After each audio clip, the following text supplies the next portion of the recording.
can't tell if we're live. I think we're live. We're starting. I think we're starting. We might have started. Maybe we've started. Maybe? I don't know. I'm going to share it, though. So, anybody that hops on...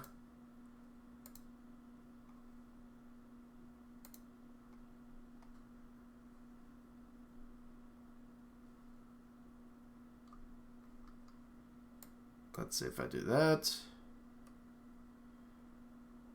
And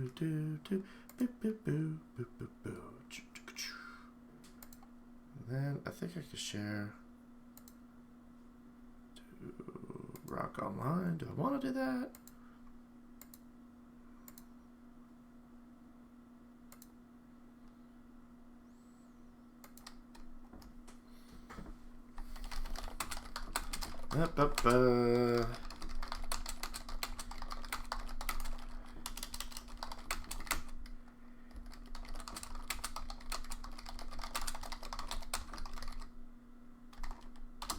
Alright. Making sure I have all this typed up so I can share it to every place. Alright, we'll just go for it. We'll just see how that goes. Alright. So, we are talking today about top 32. From the Heroclix for Huntington's event. I'm actually still loading some of this in. There's a lot of... The way I got this set up, there's a lot of data to put in. So it takes a little bit. So I figure we'll chat a little bit while I finish putting in some of this stuff.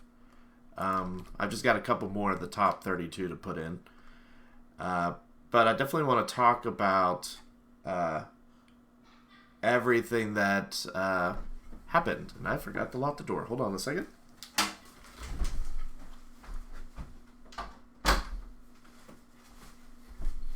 Alright. So yeah, we are going to talk about top 32 teams. I know that we haven't really posted this. I'm planning either while I'm on vacation next week or when I get back from vacation. I'm going to be posting all this on the Heroclix for Huntington webpage. Maybe not the spreadsheet per se, but maybe individual build sheets, or maybe I'll do the spreadsheet. One of those things. But yeah, it was definitely a very, very interesting event. Definitely some very, very interesting builds. We're not going to talk about the Silver Age event today. I was not able to get all of those builds loaded. And I barely got top 32. I've been busy with work, taking care of things before we go on vacation. But I wanted to do a kind of breakdown of... what happened this meta weekend, what pieces we saw play and stuff like that. Oh, sorry. Oh, gotta stretch a bit. I've been sitting here for a bit. And if you have any questions about this weekend's events or anything like that, any of my general thoughts or anything like that, feel free to send a question my way. But we will, I'll start talking about the data here in just a second. Let me finish. I've just got a couple more to do real quick.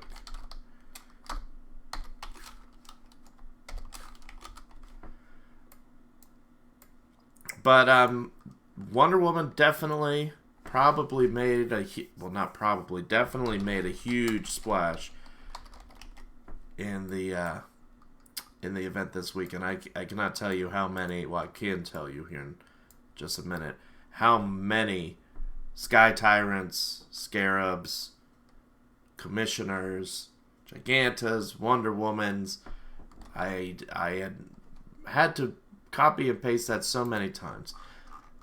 Like, this isn't all of top 32, but if I wanted to go up here and just say, let's see... how many Sky Tyrants we have? Let's see, where is he?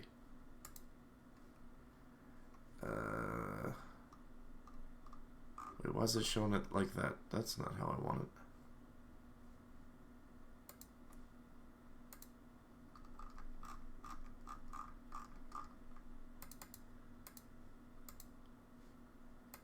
Here, let's do it this way. Let's do it by set. I'm used to doing this all in Excel, so...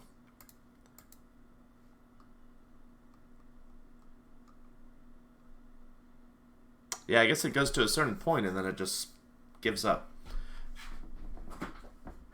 Let's see, does it have this info down there? That's weird. What is it doing? Oh, wait. Wait.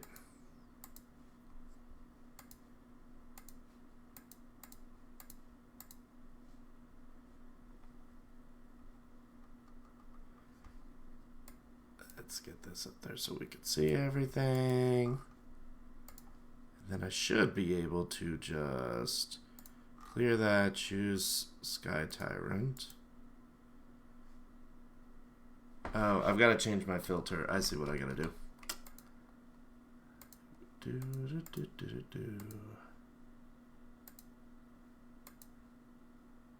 Yeah, I gotta apply the filter to everything. So, once again, I don't have all the top 32. I'm actually typing that up now. And if anybody's commenting, I don't know if I have to go to another page. I shared this to a few pages, and it always doesn't work exactly how I want it to work when it comes to comments. So let me hop over to those real quick to make sure I'm not missing any comments or anything. But basically, I would say there's a lot of variety over this past weekend. We saw a lot of Wonder Woman, which is a new set. Hey, Brad, I'm going to talk about your team for sure. I really liked your team. Very much liked your team. As soon as I can figure out how to make all of this work.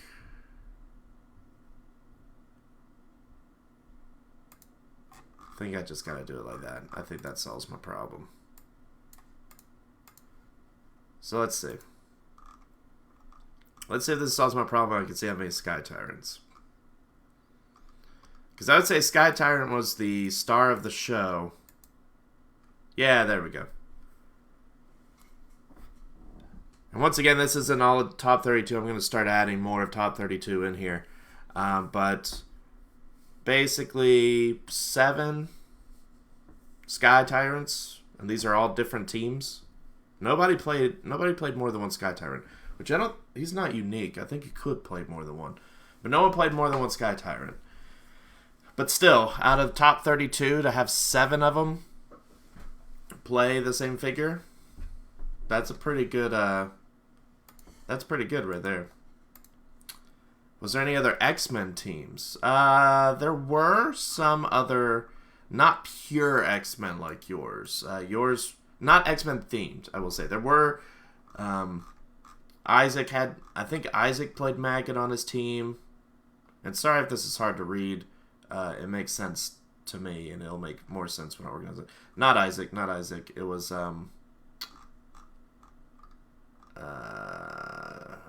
guess I could go up here and figure out who had Maggot.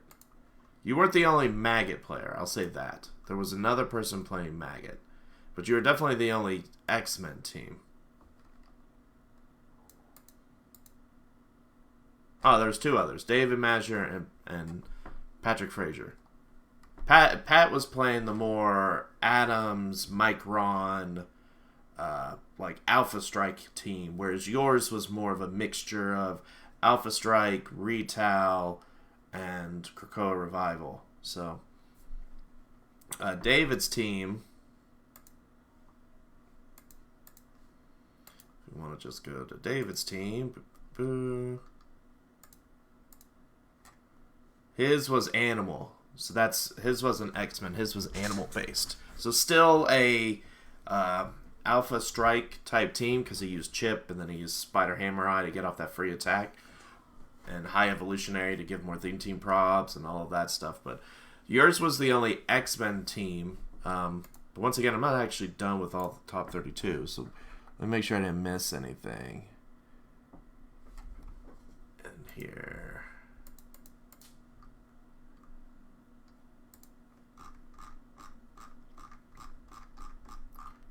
And yeah, this took me a while to start up, and that's why, unfortunately, I don't have all of it done, because I've been busy since the weekend, and I leave for vacation tomorrow, so that kind of took precedent over it. But you guys understand, right?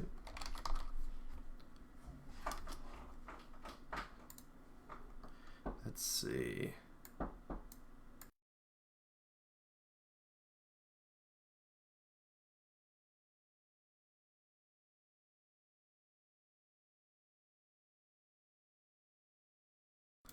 Okay. Sorry about that. Alright. Next up, I gotta load up George's team. Oop, boop, boo. But yeah, while I'm loading this up, throw me your questions. And then once I finish the top 32, we'll go over it a little bit more. And I'll make sure to have the question page over here so I can see it.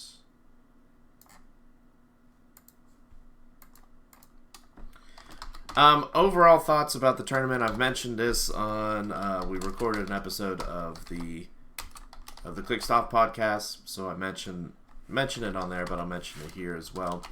I was pretty happy with the tournament. I think the community was great. I think everything went as well as it could. I was a little disappointed that we didn't get the dials that I wanted up. We ran into some snafus. So that's kind of a bummer. Any Guy Gardners in top 32? If I remember correctly...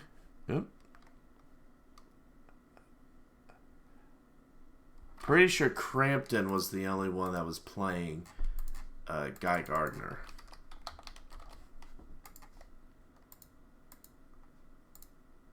Yeah, I think Crampton was the only one playing Guy Gardner. I might be off by one, but looking at the other people I haven't put in, pretty sure it was just Scott Crampton. So, and he was playing one Guy Gardner.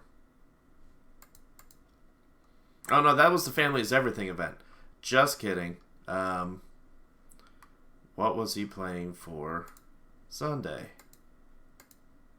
No Guy Gardner. So no. We did not see any Guy Gardners. Doesn't mean he's not good, it's just... I don't know if people have really unlocked Guy Gardner. Because remember, this event came out... not long after Wonder Woman. There really hadn't been any tournaments to figure it out, and so I feel like a lot of the pieces from Wonder Woman that were played were the... how to say this? The duh teams, like, well, yeah, that's going to be played, or, oh, yeah, that needs to be played. Which is how I feel about Secret Six, and that's how I feel about the Wonder Woman Lasso teams. Like, those are the two teams... coming out, it was immediate, oh yeah, those are going to absolutely make a splash and should be played. Though, the Wonder Woman team with the Lasso, I feel like took a little bit longer, because obviously it wasn't as apparent to some how good that team is, how good Prime Giganta is. So...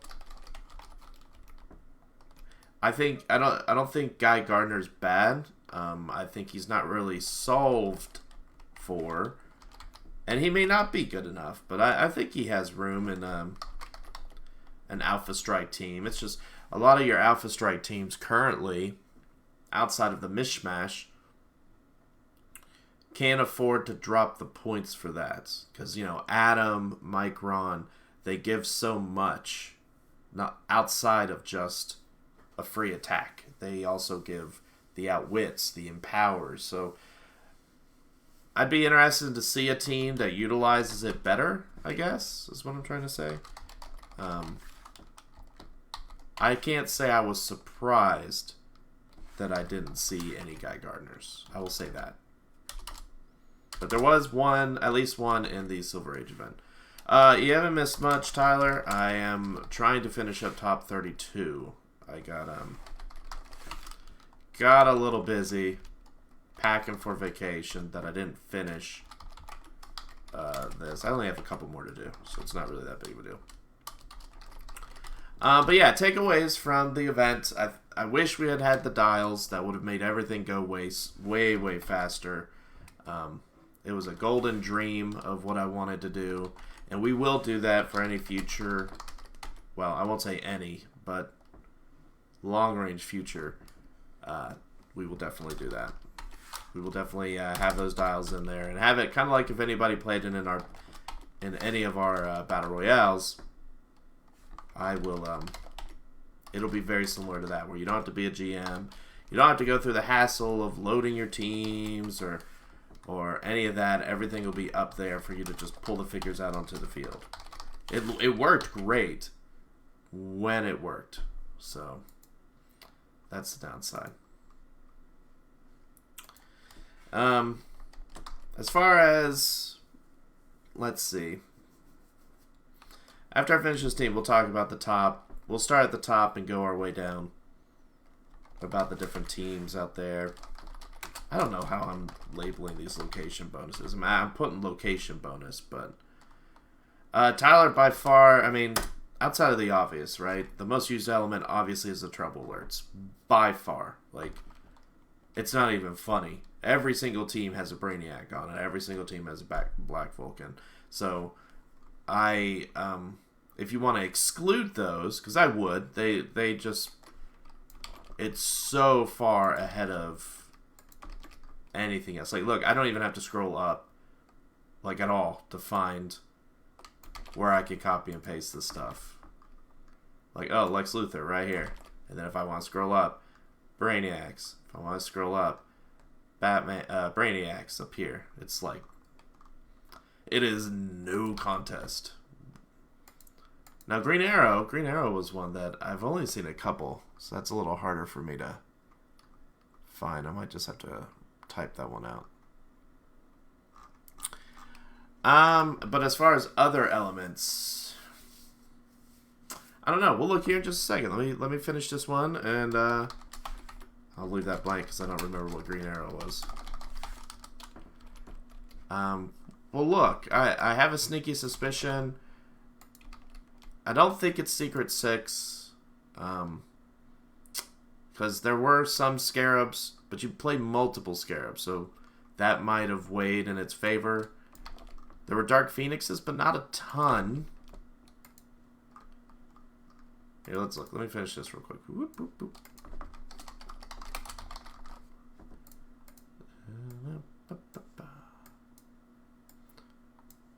Alright, so do you want to guess? Anybody want to guess what they think was, outside of Trouble Alerts and Troublemakers, what they think was the most,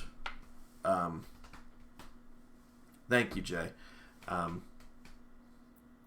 Command Shift. What's Command?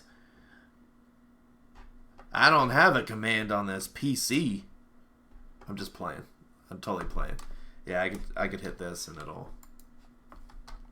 Oh, see, it doesn't... Yeah, it's just Control Age. Go ahead, everybody, comment what you think was the most used element. Yeah, I've actually, funny enough, I'm a PC guy. I used to use Mac all the time. I bought a wireless keyboard for my work laptop, and it's got the Control and Option and all of those keys. So it's basically a keyboard for Mac. So I've had to, like, harken back to my college days of using a Mac, remembering how to use a Mac, so I could use that keyboard as fast. So that's just how it is. Let's see. Let's look at Dark Phoenix. Let's see. Do I have to expand my filter field? I don't think so. Let's do Dark Phoenix. See how many we had. So we had... I almost freaked out for a second because I was like, I must have entered Tyler's team wrong because I don't see Tyler's name here. But you weren't playing Dark Phoenixes. You were playing robots. Looks like we have 8. Now I'm missing a couple top 32. Like I said, I'm entering those at the same time. And I added a missed cut. I started at the beginning, name-wise, and started adding people. And then I realized I should just do top 32 first. So in top 32, we had 7. 2 of which were Brad's. So keep that in mind, 7. And I love how it just keeps changing the number. That's sweet. Let's Commissioner. You think Commissioner? So we had 7 Dark Phoenixes in the top 32. It's the Commissioner. 6. Very close. Very, very close. That's actually a little surprising because he's unique. So if you go by unique teams, because remember Brad had 2, then they match. 6 teams had Commissioner, 6 teams had Dark Phoenix. I'm gonna go Scarab. I haven't really fully looked at all this data yet. I'm gonna go Scarab. But I may be way wrong. So we had 8 Scarabs, but only 5 unique teams. And I feel like there's probably 1 or 2 top 32 I'm missing that I probably has one of those 2. So we've got Dark Phoenix, Commissioner tied at 7. This one is 5. And here, I'll do this for us. Here, we'll just put this bad boy over here. Look, I got all this real estate.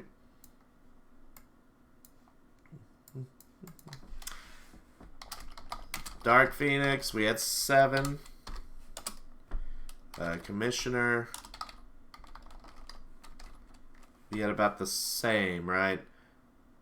We had 6. No, we had 6. Man, I'm already forgetting. We had 6 Commissioners, and then we had 6 Dark Phoenix, 6 unique teams. So I'll do this.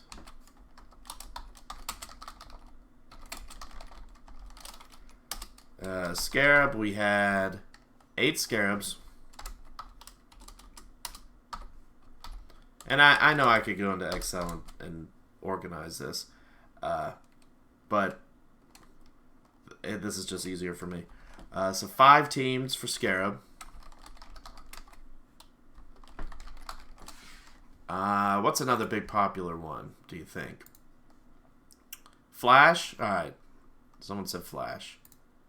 Let me make sure I didn't type any in as The Flash. I did type in some as The Flash. Gotta be consistent.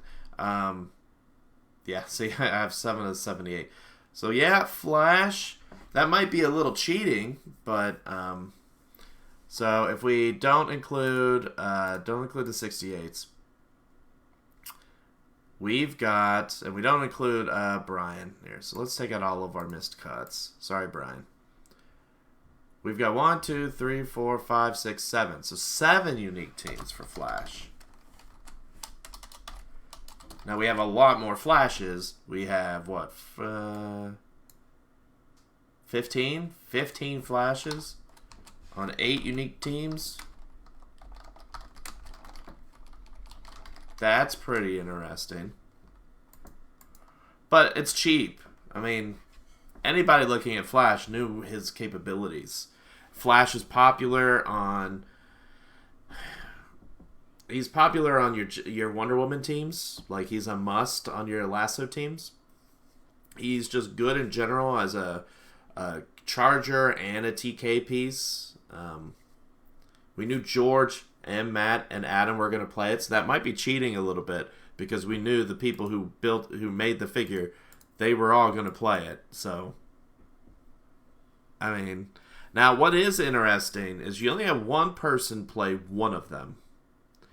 A majority of the people played 2 of them. 4 played it 2. 1, 2, 3, 4, 5, 6, 7. There's Jasper here. Jasper Alontaga. So he's in here under Josh. It's kind of a little harder to see. So 8 teams. 1, 2, 3, 4, 5. Oh wait, no, I'm wrong. 1, 5, 6, 7. Yeah, you're right. I can't count 7 teams. Thank you. So yeah, only one time. So I would assume everybody wanted Flash for the TK. That kind of makes sense. Exactly, like how Tyler plays Juggernaut all the time. He just won't stop playing it. He played Robot in this event because we was like, Tyler, you've got a problem. You need to stop playing Juggernaut all the time and play something different. So that's interesting. Flash. I didn't even think about Flash. Let's clear this out.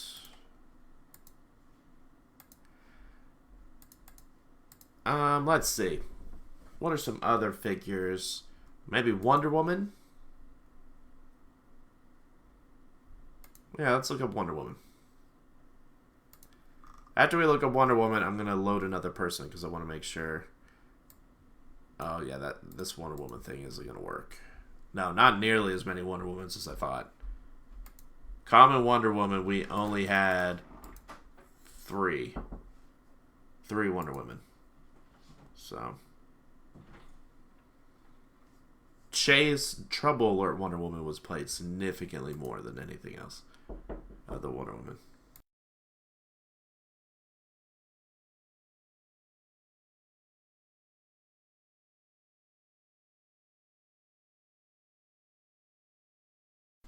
Hold on just a second.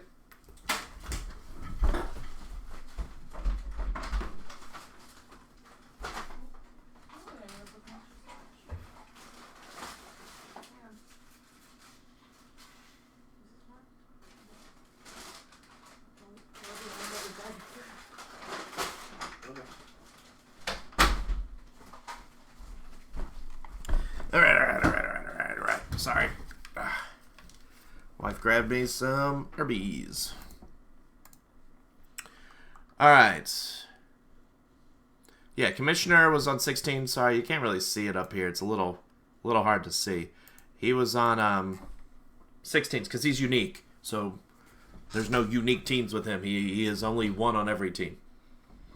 So, all right. So Wonder Woman was a little disappointing. I thought more Wonder Woman would have been played. Who else? Who else should I go? Who else should I look at?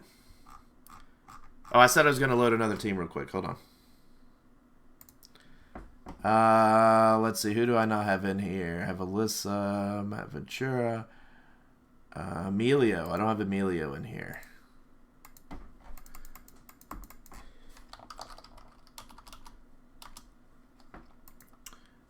So let's get Emilio's team in here, see if that changes the numbers. Does not change the numbers. So all those writing on it changing the numbers, it won't.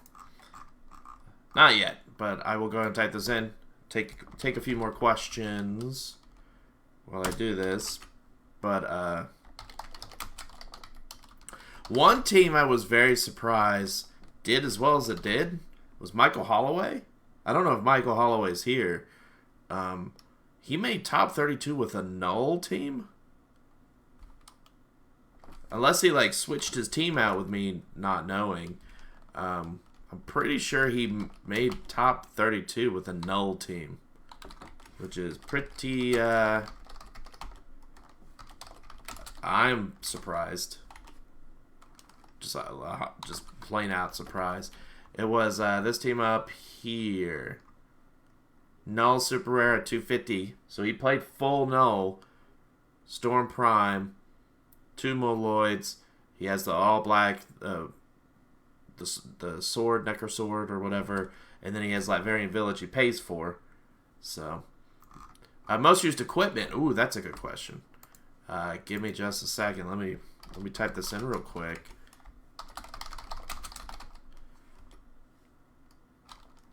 Oh man.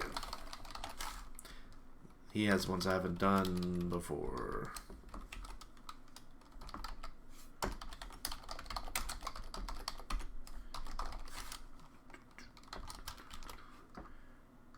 There's a Galactus up here. He has Galactus.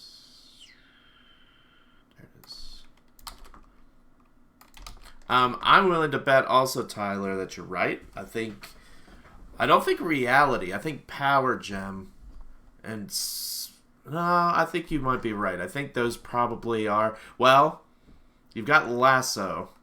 So are you, Tyler? Are you talking purely paid for objects?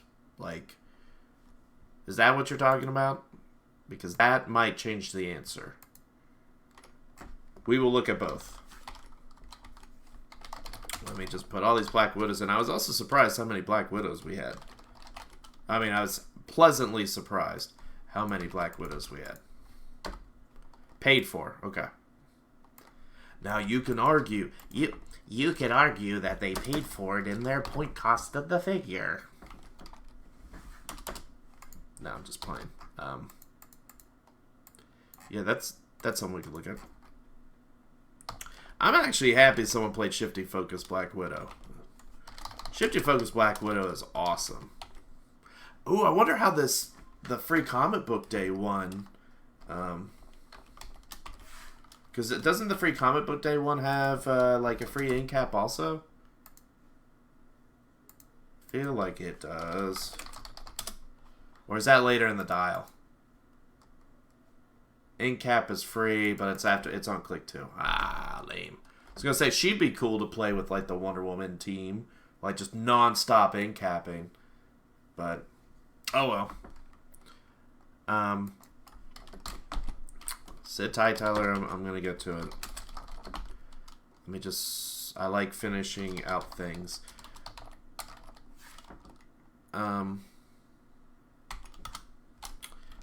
One thing I was surprised at is the lack of Fantastic Four. Yeah, you're right, Jay. The change of hindering did hurt her. Like, improved movement doesn't really...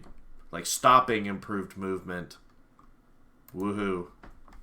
Like, no one needs improved movement anymore. I don't know how you would fix that. I don't know if... I mean, I doubt they ever fix it. So, like, give her a buff. Let me ask you guys this. I know there's probably way too many figures to actively do this. You know, in this type of game, I guess it's impossible to do. But how terrible would it be if they introduced a system to where they can... I guess it's hard because there's cards, and you would have to issue new cards or something.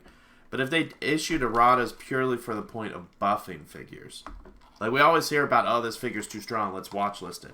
What about the opposite, like a wish list? Like we have the watch list and we've got the wish list. The wish list is figures that just aren't doing as intended as well, and so they do little buffs or stuff for that.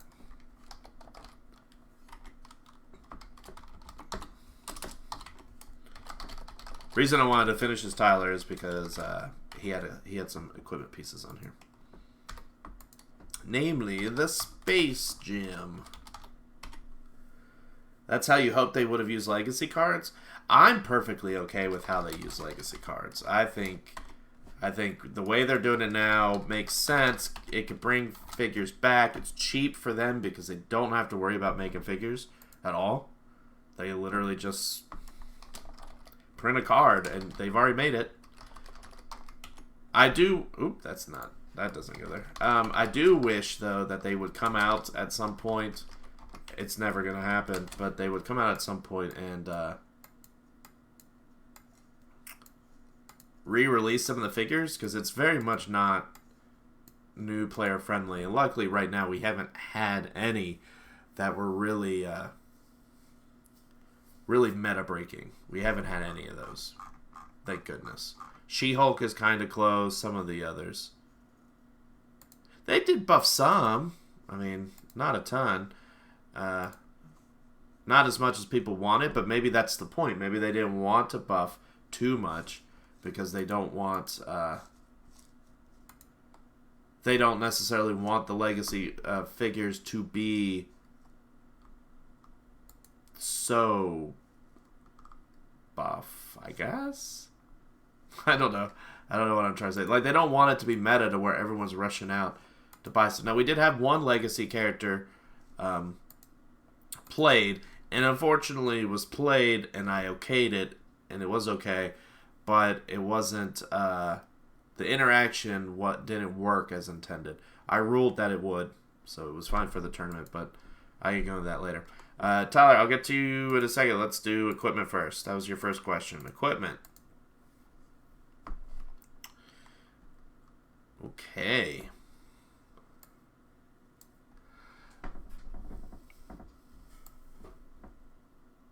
We really don't have many reality gems. I see 1, 2, 3. We've got 3 reality gems. 1, 2, 3. Oh, 4. 4 reality gems.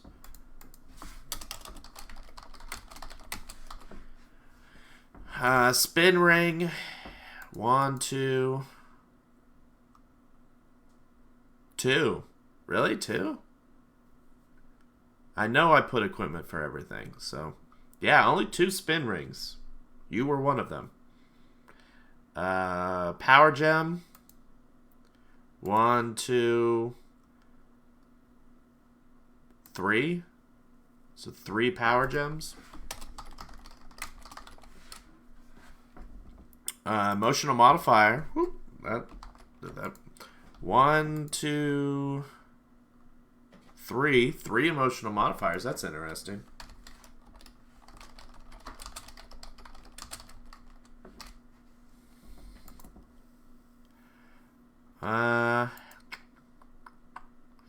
Lasso of Truth. There's 2.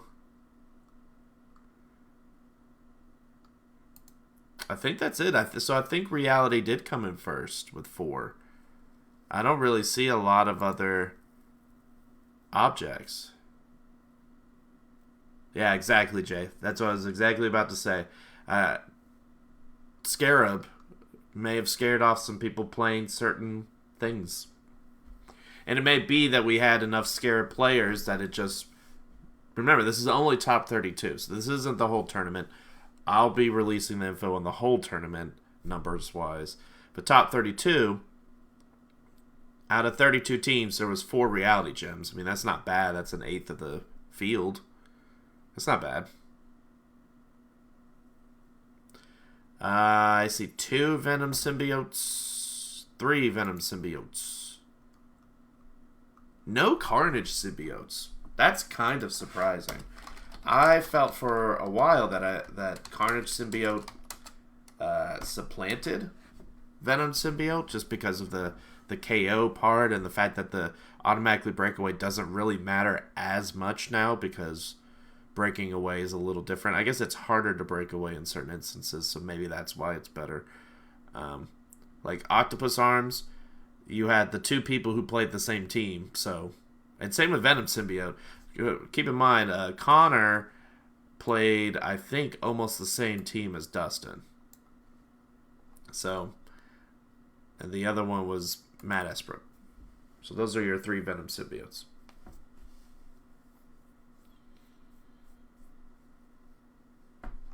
And remember, some of these are free, so the time platform and whatnot, the lassos, they're all free. So, they don't really go into our equation. Let's see, how many Doom teams? Doom's a little harder for me to find. I guess I could do Fantastic Four. I know how to do it. We will go by set. We will go like this, and then we will go by chase. Decent amount of Dooms. Keep in mind though, unique teams. So 1, 2, 3, 4, 5, 6. Out of the top 32 that I have. I think I'm missing 4 to 5 teams. So, Doom Chases was 6 unique teams.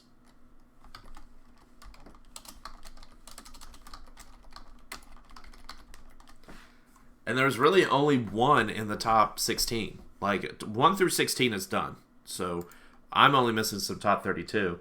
Only 1 cracked top 16 into top 8. Like, let's look at our top 8. I wish there's a way to just clear this easy. I bet there is, but let's look at our top 8 real quick. If anybody was playing, you know what's in the top 8. Let's clear and just do top 8, top 4, first and second. So let's see, 1, 2, 3, 4, 5, 6, 7, 8. Yeah, there's our top 8. So we know Matt Ventura, the winner, was playing a Doom team. Doom-related team. This combo here, Doom the Annihilating Conqueror and Sky Tyrant, if you are preparing for the meta going forward, just expect this. Sky Tyrant has the future and past keywords, I think, because it's Hawkman, essentially. So, expect to see this combo. You're just going to see the combo. Brad, X-Men team. So, he didn't play any Dooms. So, that's one team for Dooms. Well, we already know it's only one team for Dooms. Tyler played robots. Josafa played a monster team, mostly Secret Six, but monster, because you had two Scarabs, Sky Tyrant, Commissioner, then 2 Proteus, Doppelganger. So this was his team. Those 7 pieces. Very good team, by the way. I mean, all of these in top 8 are great teams. It's just looking at the data, the one element you can't measure is how much of it is the team and how much of it is the player. Because sometimes teams are really easy to pick up, and the player's skill level doesn't have to be so high for them to do very well.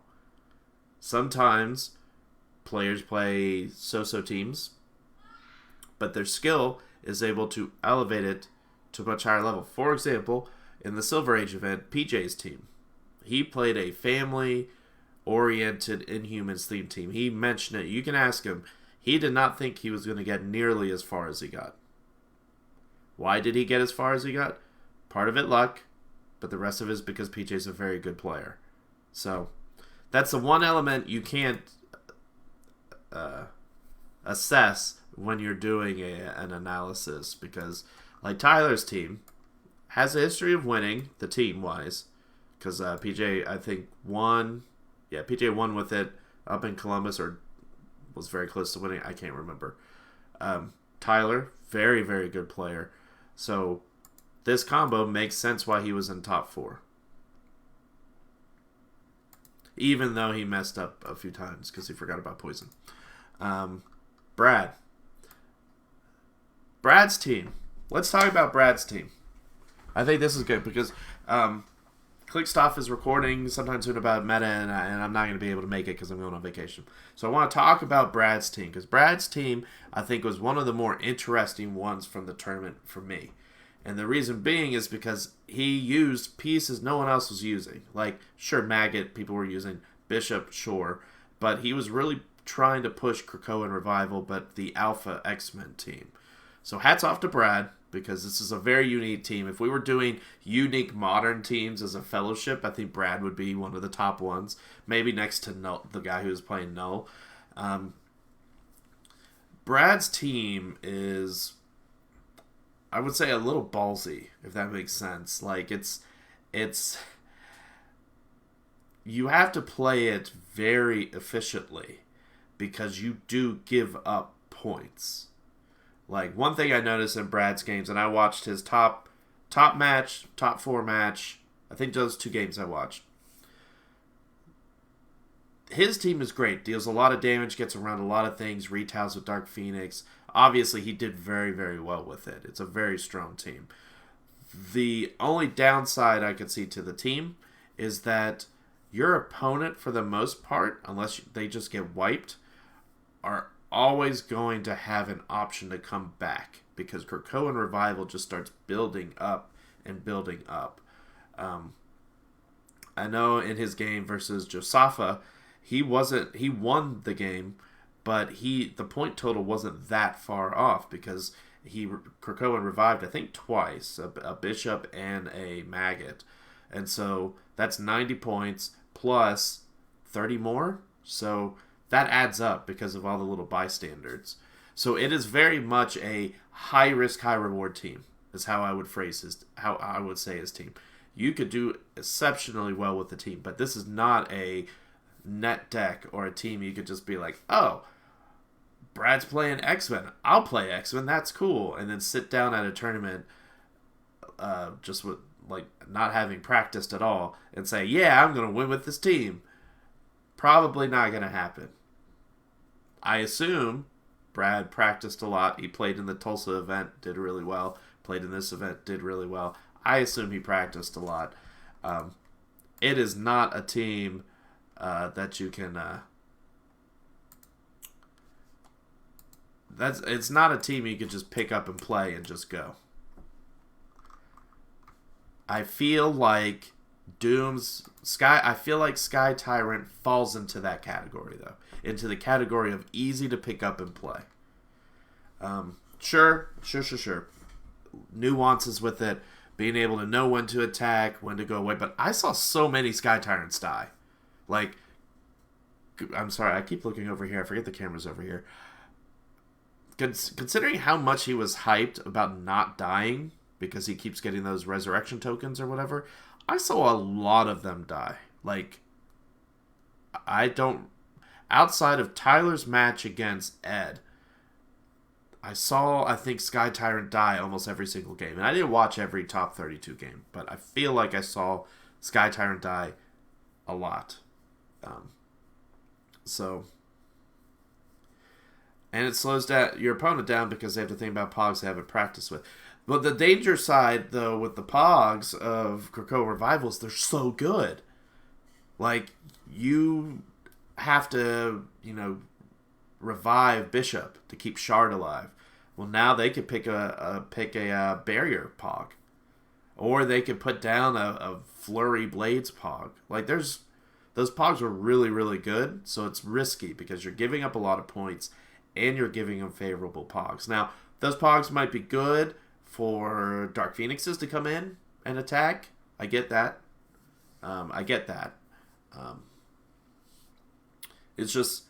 It's one of those teams that someone's going to look through top 8 lists, top 16 lists, and be like, what am I going to play today? And they're going to sit down at a tournament and try to play Brad's team, and it's not going to work for them because they didn't practice. It is a piece. Now, I love his team. I mean, it's a team, if I had time to practice, I would, because I think it's fun. Finally, someone's playing Chase Apocalypse. So, once again, hats off to Brad. And I don't mean this in any way as a slight of Matt, who won. Matt's team is very good, obviously. The first thing I thought when I saw Matt's team is I just didn't really understand where the damage was coming from. Because you only have Sky Tyrant and you only had Dark Phoenix. Those are really your damage makers because you're not really moving Doom out. Oh, and that's the other thing. The one negative, or another negative to Brad's team, and I don't mean to speak ill of any teams, is he does get pretty hard countered by Lord Doom. To a degree.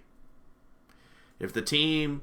I don't know if Brad's still here, but if he could chime in. I don't know how many Doom teams he faced where he went against a Lord Doom. But Matt's team has a decent amount of figures on it. If you're building a Doom team to limit Pogs, you do not play this many figures. You have to play way less than that. Not way less, 2 less. You want about 5 or 6. 5 or 6. Because this many figures, 7 figures, is a little too much. Now, I understand Molecule Man, Mr. Oz, Valeria Von Doom, Valeria Richards. Like, I get it. I get all of that. It doesn't work with Lord Doom as well.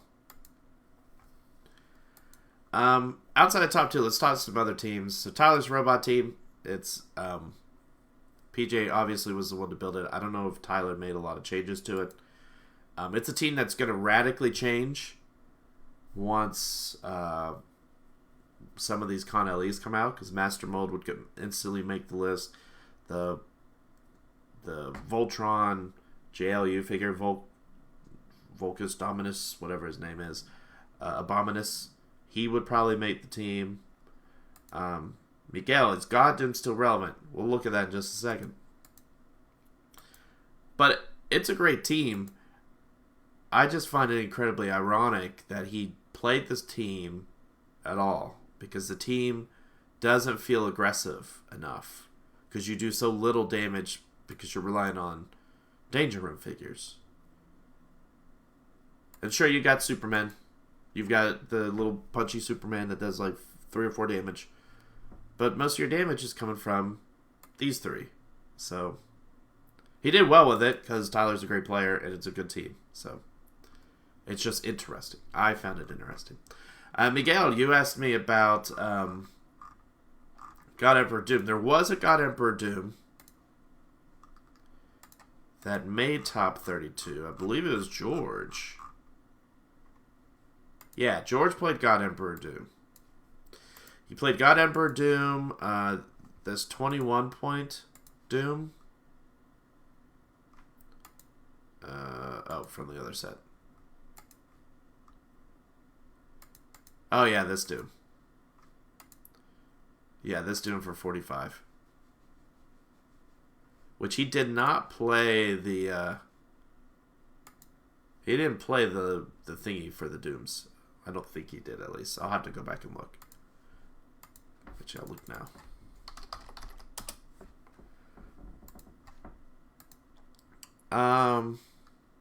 No. He didn't play the extra trait. He played Reign of Terror instead. Which is fine, you don't need this trait. He could just make Doom bots. He played Reign of Terror, so he has a bigger frequency of pushing out Doom bots. Then he also played the Flashes, of course, because he helped design the Flashes. Then he played Molecule Man, Wizard, Dr. Claire Finn, and then some objects. Which he's got 3 rings. So I wonder how he played those 3 rings. I mean, I assume he didn't just equip them all on God Emperor Doom, so I assume he spread them out, but they all look like they're God Emperor Doom pieces. Like maybe Nightbringer goes on the other Doom, but like Spectral and Liar, I don't know. Unless how many targets does Molecule Man have? Just 1, 3. I bet you Liar Ring went on Molecule Man. That kind of makes sense. Triple target mind control. Kind of makes sense. By the way, if you guys are enjoying the live stream and talking, I don't like to sound like one of those YouTubers to say like and subscribe. Feel free to follow this page. When I get back from vacation, I'll be doing a lot more Heroclix stuff and some other stuff about that. Played against only one Doom team. Yeah, Brad, your team. And please take this as the nicest compliment. I don't mean to. Like when I look at teams, I say, okay, why is Brad the only one playing this? And Lord Doom is really the only hard counter, I feel like, for your team. Like, which you faced in the finals, and I think you played that scenario well. Very well. Yeah, and if you practiced against it, you knew what to do. I'm intrigued. So you were able to make 1 Pog, and you opted for the Shard. But he only had 1 Dark Phoenix, so I almost wonder. In my head, I was running through scenarios about whether I would choose the Shard to protect against the Dark Phoenix, because that was really the only threat. Sky Tyrant will charge in regardless of Shard. So my head was thinking, okay, I'll save that Pog. I'll scoot up, because he can't get his Dark Phoenix up enough without the Spin Ring, which he had, I believe. So in my head, I was thinking, okay, I have enough to pull out one of the Eenie or Meanie, whichever one has Exploit, to run up and take out that 1 Pog, and then I've got one Maggot that I can at least keep going. I don't know. Shard was probably the right choice. I just ran the scenario in my head, is what I'm trying to say. I ran this, and I don't think he made the wrong decision. I just wanted to, in my head, wish to see what it would look like without choosing Shard. But I was surprised with how aggressive you were with bringing Bishop up. I understand he brings your team outwit, but I was just surprised that you brought him up at all. Because whenever I played Bishop, I always found him as a liability. Like, he's there for an outwit or a little shot, but yeah. Move up the maggots and chase A to do work against the team, yeah. Yeah, I'm surprised you did a very good job with placements. He did a good job with placements. It was a really good top two match finals. It wasn't a clean sweep. It was very much a back and forth that went to time. He can be, but Krakoan Revival keeps Bishop alive. Yeah, it's just I'm always scared of Krakoan Revival. You have the training, you have the practice with it to be more aggressive with it than I am. For me, giving up 50 points and a cool pog is, to me, a little worrisome than bringing in than having the outwit. But I guess it depends on matchup, right? I guess if you're going against a figure that can't be outwitted, why would you bring Bishop up? So looking at some of our top 16, we talked about. We didn't finish top 8. I'm sorry, we didn't give Matt Donham his due, or any of the top 8 actually. So Ed's team was Double Scarab, Sky Tyrant. That's true. Retailed in multiple pogs. Rare Giganta, Prime Giganta, Commissioner. This might be another one of your staple teams because this actually is Secret 6. Because both Giganta, this is a pure Secret 6 team. Scarab is just the one that I'm on the fence about him. I have one. I'm just on the fence about him. He's real good, but he just feels to me like he's just now an outwit piece. In the games that I watched, I know he punches for one, or he can mind control or whatever if you get him going. And I know he can double up on equipment. I get that. He feels like he's more of a support piece than an attacker, which I guess that's what he was built for. But just in my head, when everyone saw the piece released and they were talking about stuff, they always talked about how aggressive you could be with him. I just looked at him after this weekend. I see him not as aggressive. He's just the main outwit piece, support piece, because he could double up your reality gem. He could double up alchemical fire, all sorts of stuff. So I saw him TK a bit. Yeah, that too, because you got to TK the object around to get your outwits in place. So it's interesting. I saw him as more aggressive, and I don't know if it's because of the ruling we made where he does the max 1 damage, because that was what's supposed to happen. So I don't know if that affected anything. I don't think so. I think everyone expected to only do 1 damage regardless. So it's interesting. But I think he was the only pure Secret 6 team. And he made top 8 with it. So the rumors are true. Secret 6 is good. The Gigantas were super cool. The only game I saw Ed play was against Tyler, which Tyler won. But that was because Tyler really boxed out Sky Tyrant. And just basically left Sky Tyrant behind. He took a hit from Sky Tyrant. It was just like, I don't care about Sky Tyrant. I'm just going to go for the Scarabs. And I think that's the weakness a little bit with this team is if your team is built to just ignore Sky Tyrant, like you're willing to lose a piece or 2 or 3, then just ignore them and then go for Scarab. Take out the Scarab so you take out their outwits and then deal with Sky Tyrant at that point. So, very interesting. Other top 8, Colin. The first time I played my team, I got Mercy rolled to 400 points real quick. Yeah.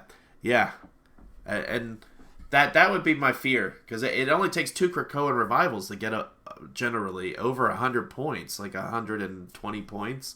It just steamrolls so fast. You got to be really selective about it. But the 2 games that I really watched you play, you chose well. I mean, you didn't give up points all willy-nilly. So, yeah, that's what I mean, though. It is a team that has a higher barrier of entry. Not money-wise, necessarily, but just purely play-wise. Which is good if you want your own unique, like, this is Brad's team. No one else is really going to be able to play it, like, as well as you. There you go. So Colin's team. This isn't a bad order, but Colin played the Wonder Woman team, but he played it the variation with Billy Batson and Robin, as opposed to Wonder Twins and Stargirl. Something like that. He also plays Prime Giganta at 25. I'm not a huge fan of Prime Giganta at 25. I know she's good. Oh, that's the wrong set. Like, that's good. I get it. I just love this more. I don't know. 75, I know, is 50 points more expensive. I just like this more. 11 for 4 just feels better than 10 for 3. But I get it. 50 less points. That's fine. I get it. She just is going to get killed incredibly easy. So that's what his team is. If anybody needs to know what the Wonder Woman team does, it's very simple. You start out with one of the Wonder Woman, usually the common one. You're able to get TK'd out with one of the Flashes, move up 2 because of the Flash's extra 2. Then Martian Manhunter free moves you by taking a power action. So you're now very close to your opponent's area. Generally, you could just charge in to attack and then incap, but if you can't do that, you could just take a move action and then use the lasso for free. And it doesn't matter if you hit. It doesn't matter if your opponent has Battle Fury. You could still use incap on them. You just won't give them a token. Because all that matters is that Wonder Woman attacks, because Giganta says, power action, choose an opposing character that attacked a friendly character or that was attacked by a friendly character named Wonder Woman. So, there you go. That's how that works. Yeah, see you, Brad. Thanks for stopping by the stream. If you're not following the stream, follow the stream. Please. Go ahead and follow me, please. Trying to get to 100 people. So yeah, that's the trick. You just gotta get Wonder Woman to attack. She doesn't have to hit. That's why Incap works on Battle Fury. You're fine with Incapping someone with Battle Fury. Even though they can't get a token from it, you want Wonder Woman to officially attack them, so that way Giganta can come over. So, that's the general concept of the team. I see why it did well. If I was playing in this event, I would have done the slight variation of this. I would have done Wonder Woman and Giganta. Sorry, I slipped into an accent there. David Madger's team. This one's interesting. So this is animal themed team. We had to. This is an interesting team. I experienced a similar version of this in the, what event was it? The Mafia event. Who was I playing? Goodness, why is his name escaping me? Ken. I was playing Ken Small.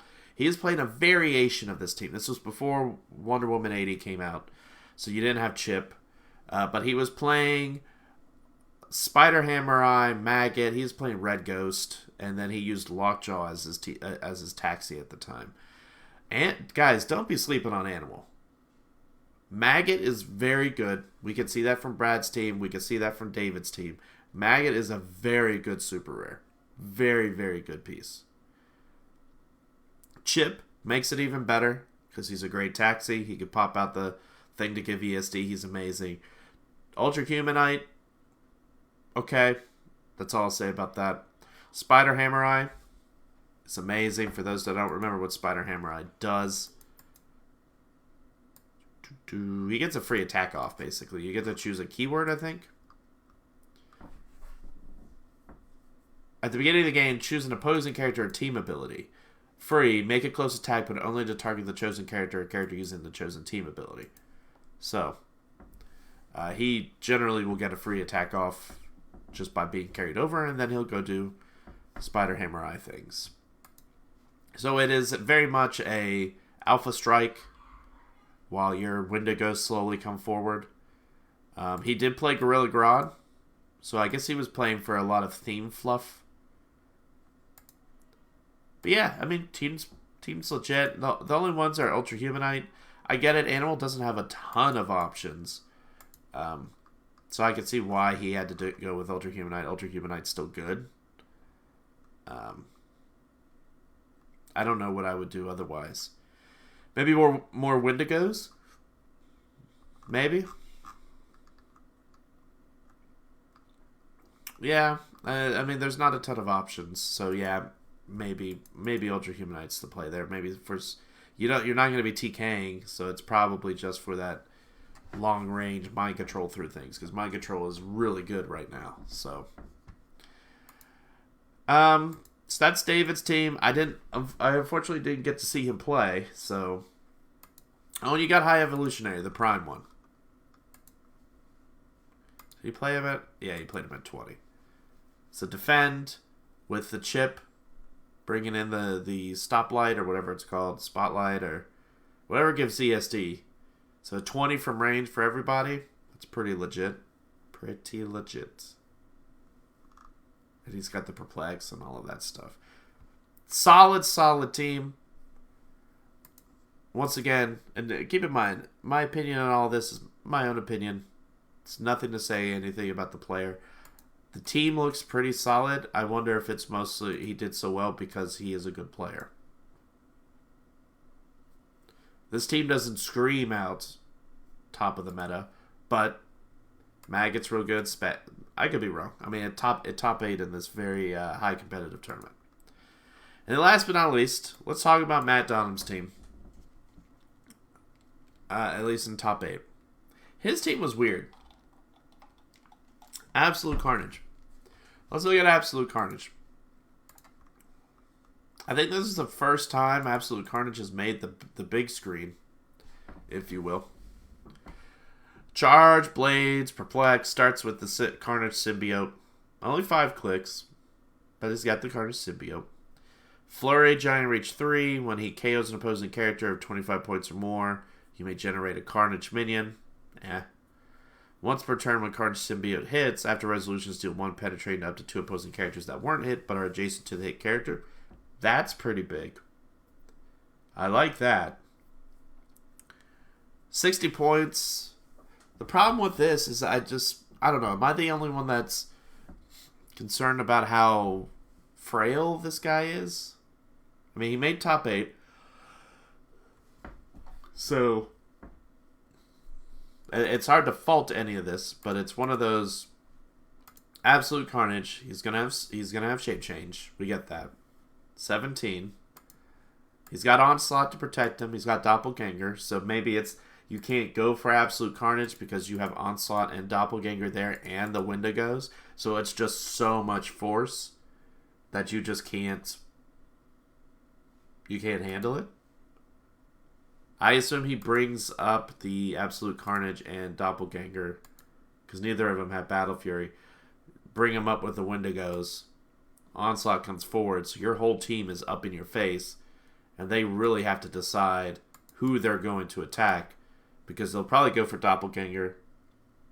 They might try for Onslaught, and maybe they count on them missing or ignoring Absolute Carnage. It's interesting. I kind of like that. Now, I know he played Absolute Carnage in the Silver Age event too. So, not at 60 points. He played it higher. So that's a very interesting team.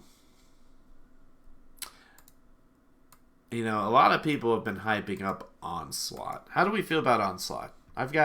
There's 5 or 6 of you watching. How do you guys feel about Onslaught in the current meta? Mind Control got a buff, but he could be outwitted by Secret 6. So is he better, worse, not really changed, about the same? I feel like Onslaught is like a figment of people's imagination. Like, everyone talks about how crazy good Onslaught is, but you don't see him win a lot. He made top 8, which is great. That would be what, tier A or B when we do our tier makers on Clickstuff. So, Miguel, you think he's better? I don't know. I'm on the fence. I feel like Secret Six. I feel like he was riding high after the rules changes, and then Secret Six kind of brought him back down because Secret Six could just outwit him. The main thing going for him is he can't be targeted by opposing characters 5 scores away, and he can't be outwitted or pen side. So he has some staying power for 125. Well, he loses that when he gets outwitted. You just outwit the invulnerability and pop him for a bit. I mean, Sky Tyrant has Flurry, right? Doesn't he have Flurry? So 1, 2, 3, 4, 5. He just has to deal 6 damage. I'm not crazy. Sky Tyrant does have Flurry, right? Yeah. 3 damage. Yeah. Sky Tyrant could come up and just one-shot him. Well, 2-shot him.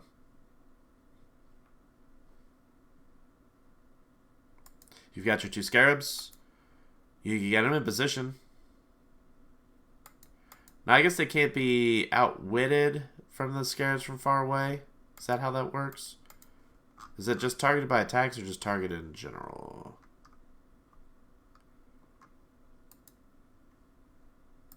Can it be targeted by opposing characters 5 or more squares away? Okay, so Scarab couldn't do it from his trait thingy. I think it's too risky. At least for me. Maybe a little too risky. Let's take a look at some top 16. What kind of teams do we have out here? Another Secret 6. Caleb made Secret 6 with top 16. Dustin did a monster theme team playing Immortal Hulk. He loves his Immortal Hulk. That might look familiar later because we had Connor who also played the same team. Immortal Hulk's an interesting one because for those that don't know, we made certain rulings before the event, made certain erratas that we knew were coming, and Immortal Hulk was one of the ones that we made the errata for because they announced what the errata was going to be in those rules, the rule articles. So we just went ahead and implemented them for the tournament. They're not currently active because they haven't been put on the win, but we know they're coming, so we did it anyway. And I think, excuse me, that's what makes Immortal Hulk so much better is the fact that you can equip with him first turn, and then that'll push him, because of his trait, to a second click, and he's now Immortal Hulk with Ock Arms. I'm interested to see how he does post-rotation when Octopus Arms are gone. The next big event is in July, post-rotation. So I would like to run something in June. I would love to run a qualifier or something at some point to give another last hurrah to some of this. So if anybody is interested in playing in a qualifier level type tournament online, let me know. I'd be down for it because I think I always like last hurrahs for figures that are going to retire. I just feel like they should get one last chance to be played. Last year, a lot of figures didn't get that because people were so eager. Like, you had the combination of COVID, where we just stopped playing tournaments in February and March, and that was when IDs went away. So everyone was tired of IDs. Everyone wanted to go to rotation. When we were doing all the Winamaps, when everyone was quarantined, nobody was playing in the pre-rotation because everyone wanted ID cards gone. Which stinks for all of the figures that were fun in those sets. but because they should have gotten one last hurrah. So we'll see how that goes for Immortal Hulk, who's not retiring, but his octopus arms are. Corey Franklin. This was the team that I was talking about that I made a boo-boo. I own up to it. I always own up. I own up when I make a mistake. This one, I made the mistake of saying that his intent with this team was to use the Doom the Annihilating Conqueror in combination of Morgan Le Fay to allow Black Widow onto a Latveria themed team,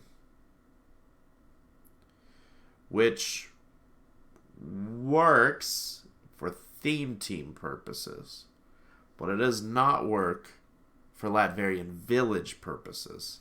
So remember, Latverian Village is 0 points if you're a Latverian team, but Morgan Le Fay doesn't give Avengers Latveria. She just treats, when establishing theme teams, you may treat Avengers and Latveria as a single named keyword. It doesn't say that single named keyword is Latveria. So in my head, when I first read this, I was like, establish theme teams, you may treat Avengers and Latveria as a single named keyword. That sounds great. Let's go. And so I signed off on it. And then when we got into the tournament and got going, it was brought up to my attention. I was like, oh, yeah, okay, that doesn't work for Latverian Village. And it was a minor thing. This isn't the takeaway from Corey at any point. But that would just mean he would have to pay 5 points for the location bonus. It's really not that big of a deal. But it is an interaction I didn't think about.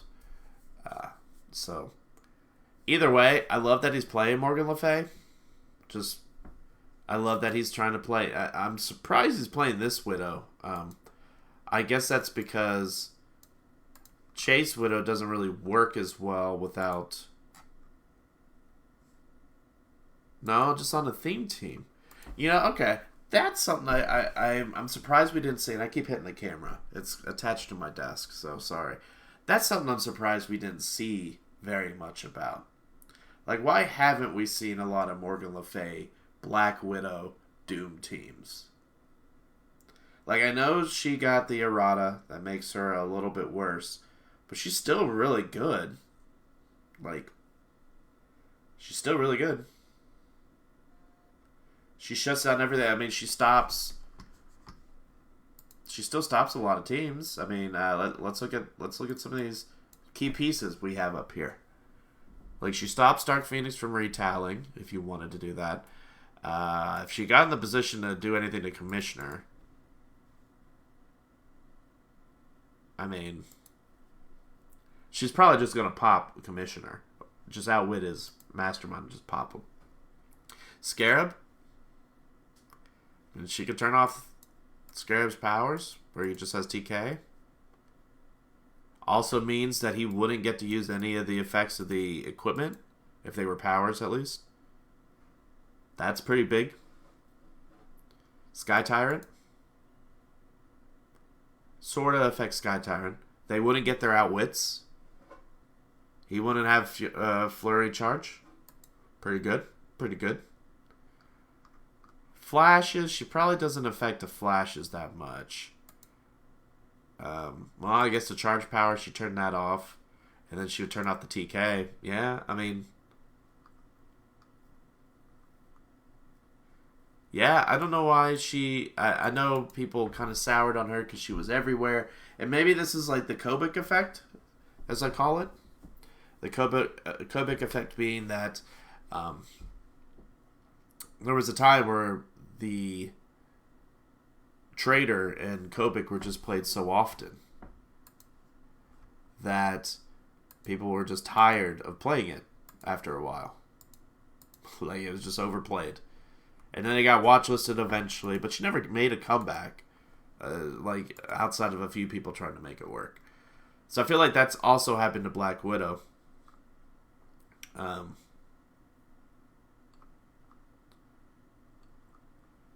Like, I know the roll power thing got to remove trade craft tokens for that. You got to bring those out. I still think she's good. I think people are sleeping on her a little bit. So she could be brought into Latveria. It's just, do you want to pay that 100 points? This has become a very low point game. If you look at all these figures, like, all right, let's do this. This is a good question. How many figures do we have over 100? This is only top 16. Let's do everybody but Missed the Cut. And then let's do clear. And then let's look at everybody over 100. This is it.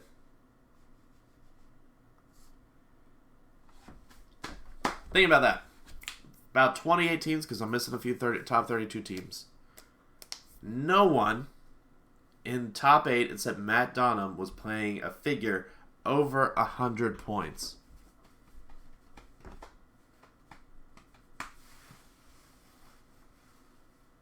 Everything's low points. 50 points, 75 points, 30-point Molecule Man. Everything's low points. That's an interesting stat right there. That's an interesting stat.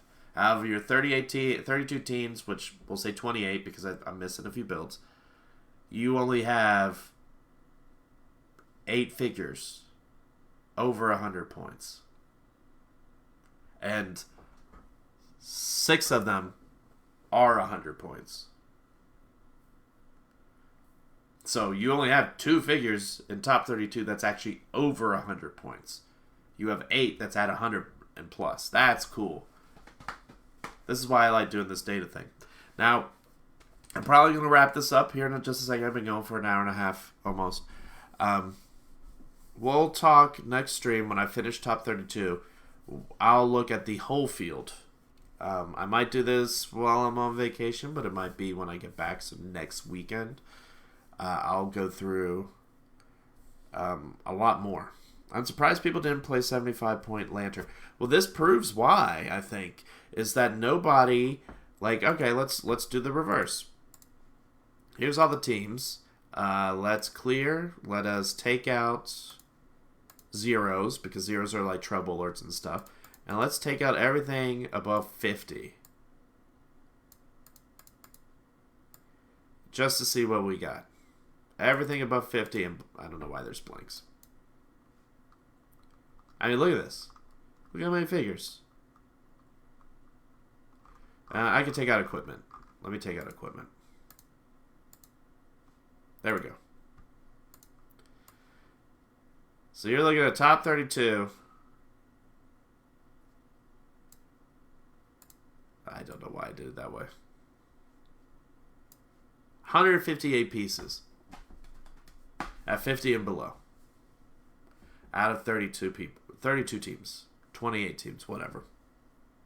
So, Miguel, that's the reason why in my book, is because 75 in this game that we have here, too many points. 75 is too many points. You don't see, I think Tom Kerr and maybe one other, and this kind of goes to what you were talking about with Green Lantern. So Green Lantern at 75 points is great because he gives the 19 defend, 20 defend, and he has the thing to give everybody ESD. So he makes your team crazy hard to hit from range. But you know who else is really hard to hit? Is Fantastic Four. They also have crazy good like defensive skills. Not rollouts, but they just have really good defensive numbers. Yeah, 19. We didn't see many Fantastic Four. I think Tom is the only top 32 Fantastic Four. There might have been one more. And I mean pure Fantastic Four. I think 1 or 2 people played 1 or 2 figures. So I think that's an interesting stat. And I'll do a little bit more deeper dive over the weekend and on vacation. I'll look into the breakdown of figures under 50. Because I know a lot of support pieces. But we only saw 2 figures in top 32 that was over 100 points. We saw quite a few that were 100 points. 6 that were 100 points. But everyone else was over 100 points. So does this mean tentpoles are dead? Are tentpoles dead? We were talking about how tentpoles were making a comeback with Prime Vulcan and Omega and all of that. And then Pulse Wave changes made tentpoles even better. No one's playing tent poles except Null. Null was really the only tent pole that was played at 250.